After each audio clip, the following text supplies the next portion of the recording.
আসসালামু আলাইকুম। আপনারা দেখছেন বিডি আউটলুক। ইরান ও যুক্তরাষ্ট্র যুদ্ধ পরিস্থিতিতে সর্বশেষ তথ্য নিয়ে আপনাদের সঙ্গে আছি আমি উম্মে সুরায়া। ট্রাম্পের চরমপত্র, ইরানের হুঁশিয়ারি। যুদ্ধ কি ঘনিয়ে আসছে? মধ্যপ্রাচ্যে উত্তেজনার পারদ দ্রুত ঊর্ধ্বমুখী। মার্কিন প্রেসিডেন্ট ডোনাল্ড ট্রাম্প ইরানকে তাদের পারমাণবিক কর্মসূচি ও ব্যালিস্টিক ক্ষেপণাস্ত্র ইস্যুতে নতুন চুক্তিতে আসার জন্য ১০ থেকে ১৫ দিনের সময়সীমা বেঁধে দিয়েছেন। এ ঘোষণার পর থেকেই অঞ্চলে যুক্তরাষ্ট্রের নজিরবিহীন সামরিক সমাবেশ শুরু হয়েছে। সমর বিশ্লেষকদের মতে পরিস্থিতি এমন এক পর্যায়ে পৌঁছেছে যেখানে সামান্য ভুল হিসাবও বড় সংঘাতের রূপ নিতে পারে। মার্কিন নৌবাহিনীর বৃহত্তম বিমানবাহী রণতরীগুলোর একটি USS Gerald R Ford Atlantic পাড়ি দিয়ে ভূমধ্য সাগরের দিকে অগ্রসর হচ্ছে। ধারণা করা হচ্ছে এটি ইতোমধ্যে ওমান উপকূলের কাছাকাছি অবস্থান নেওয়া আরেকটি মার্কিন ক্যারিয়ার স্ট্রাইক গ্রুপের সঙ্গে যুক্ত হবে। সাগরে মোতায়েন গাইডেড ক্ষেপণাস্ত্রবাহী ডেস্ট্রয়ারগুলো দূরপাল্লার ক্রুজ ক্ষেপণাস্ত্র নিয়ে প্রস্তুত রয়েছে।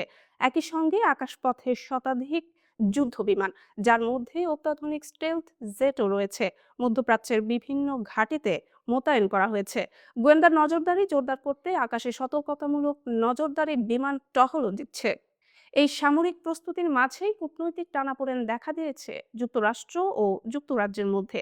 ভারত মহাসাগরের কৌশলগত ঘাঁটি ডিয়েগো গার্সিয়া ব্যবহারের বিষয়ে ব্রিটিশ প্রধানমন্ত্রী কিয়ার স্টারমার আন্তর্জাতিক আইন লঙ্ঘনের আশঙ্কার কথা তুলে ধরে সতর্ক অবস্থান নিয়েছেন। ফলে ওয়াশিংটনের কৌশলগত পরিকল্পনায় নতুন অনিশ্চয়তা তৈরি হয়েছে। অন্যদিকে ইরানও পাল্টা প্রস্তুতি জোরদার করেছে।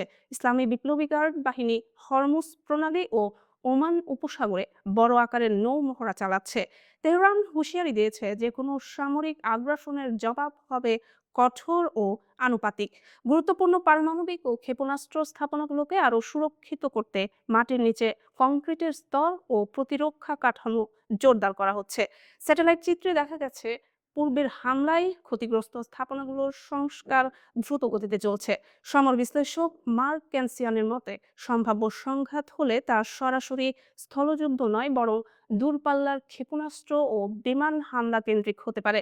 বিশেষ করে ইসলামী রেভলিউশনারি গার্ড কোরের ঘাঁটিগুলো লক্ষ্যবস্তু হতে পারে। তবে ইরানের বহু স্থাপনা গভীর ভূগর্ভে হওয়ায় দ্রুত ও পূর্ণ সামরিক সাফল্য অর্জন কঠিন হবে বলেও মত দিয়েছেন তিনি। এদিকে আগামী ২৮ ফেব্রুয়ারি মার্কিন পররাষ্ট্রমন্ত্রী মার্কো রুবিও ইসরায়েল সফরে যাচ্ছেন, যেখানে প্রধানমন্ত্রী বেনিয়ামিন নেতানিয়াহুর সঙ্গে গুরুত্বপূর্ণ বৈঠকের কথা রয়েছে। কূটনৈতিক পথ সংকীর্ণ হয়ে আসার এই সময়ে মধ্যপ্রাচ্যের আকাশে জমতে থাকা অনিশ্চয়তার মেঘ বিশ্ব অর্থনীতি ও জ্বালানি বাজারেও প্রভাব ফেলছে। পরিস্থিতি এখন এমন এক সংবেদনশীল মোড়ে দাঁড়িয়ে যেখানে আগামী কয়েকদিনের সিদ্ধান্তই নির্ধারণ করতে পারে সংলাপ নাকি সংঘাত।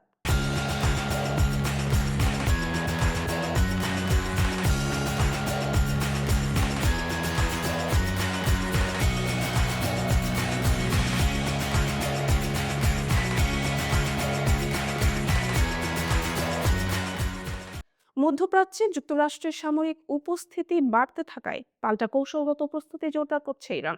সাম্প্রতিক স্যাটেলাইট চিত্র বিশ্লেষণে দেশটির ক্ষেপণাস্ত্র ঘাঁটি, বিমান ঘাঁটি ও পারমাণবিক স্থাপনায় ব্যাপক মেরামত ও শক্তিশালীকরণের দৃশ্য উঠে এসেছে।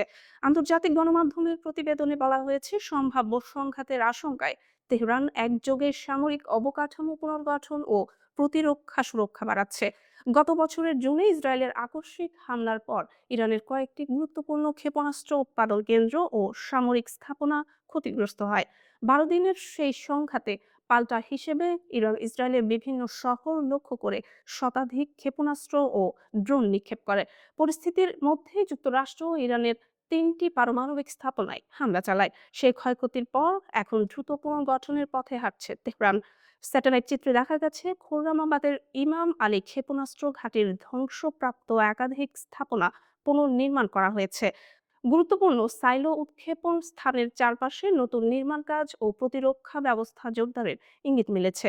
উত্তর পশ্চিমাঞ্চলের তাবরিজ বিমান ঘাঁটি এবং হামাদান ঘাটির রানওয়ে মেরামত, বোমার গর্ত ভরাট ও টানেল পুনরায় চালু করার কাজও সম্পন্ন হয়েছে। সবচেয়ে উল্লেখযোগ্য অগ্রগতি দেখা গেছে শাহরুদের কঠিন জ্বালানি ভিত্তিক ক্ষেপণাস্ত্র কেন্দ্রে। বিশ্লেষকদের মতে হামলার ক্ষতি কাটিয়ে সেখানে উৎপাদন সক্ষমতা আগের তুলনায় বাড়তে পারে। নতুন উৎপাদন লাইন কার্যকর হলে দূরপাল্লার ক্ষেপণাস্ত্র দ্রুত মোতায়েনের সক্ষমতা আরও জোরদার হবে। অন্যদিকে পারমাণবিক স্থাপনাগুলোকে আরও সুরক্ষিত করা হচ্ছে। নাতানজের কাছে পাহাড়ের নিচে অবস্থিত ভূগর্ভস্থ কমপ্লেক্সের প্রবেশপথ কংক্রিট ও মাটি দিয়ে শক্ত করা হয়েছে, যাতে সম্ভাব্য বিমান হামলা প্রতিহত করা যায়। তেহরানের দক্ষিণ পূর্বে পার্চিন সামরিক কমপ্লেক্সের একটি স্থাপনাও কংক্রিটে ঢেকে বাংকার সদৃশ কাঠামোয় রূপান্তর করা হচ্ছে বলে স্যাটেলাইট চিত্রে দেখা গেছে।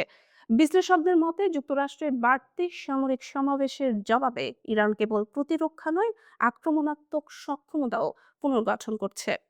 কূটনৈতিকভাবে নমনীয়তার বার্তা দিলেও বাস্তবে তেহরান তার সামরিক ও কৌশলগত কাঠামো শক্ত ভিত্তির উপর দাঁড় করাতে চাইছে। ফলে মধ্যপ্রাচ্যে উত্তেজনা আরও ঘনীভূত হওয়ার আশঙ্কা উড়িয়ে দিচ্ছেন না পর্যবেক্ষকেরা।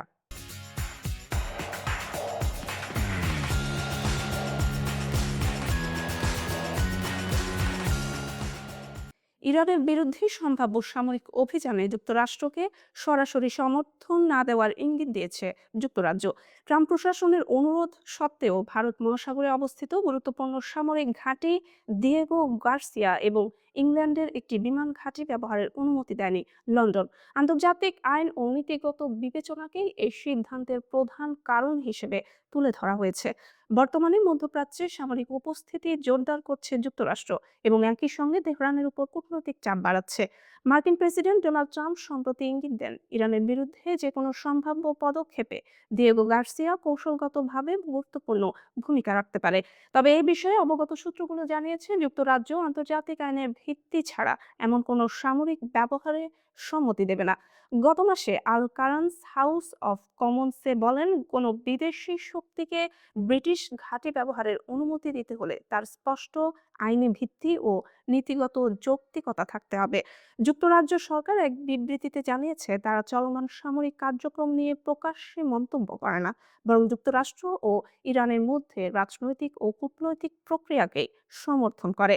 এদিকে ব্রিটিশ প্রধানমন্ত্রী কিয়ার স্টারমারের সঙ্গে ট্রাম্পের সাম্প্রতিক ফোনালাপে ইরান ইস্যু নিয়ে আলোচনা হলেও সামরিক ঘাঁটি ব্যবহারের বিষয়ে কোনো স্পষ্ট ঘোষণা আসেনি।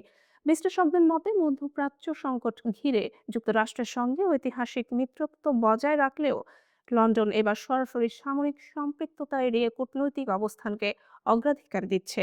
ফলে ইরান ইস্যুতে ট্রাম্প প্রশাসনের কৌশলগত পরিকল্পনায় একটি গুরুত্বপূর্ণ ইউরোপীয় মিত্রের সরাসরি সমর্থন না পাওয়ার নতুন মাত্রা যোগ হয়েছে। আন্তর্জাতিক মহলে এখন প্রশ্ন, এই অবস্থান কি সাময়িক কূটনৈতিক সতর্কতা নাকি বৃহত্তর নীতিগত দূরত্বের সূচনা? আজকের বিশ্ব এখানেই শেষ করছি। আপডেট সংবাদ পেতে সাবস্ক্রাইব করুন মিডিয়া আউটলুক।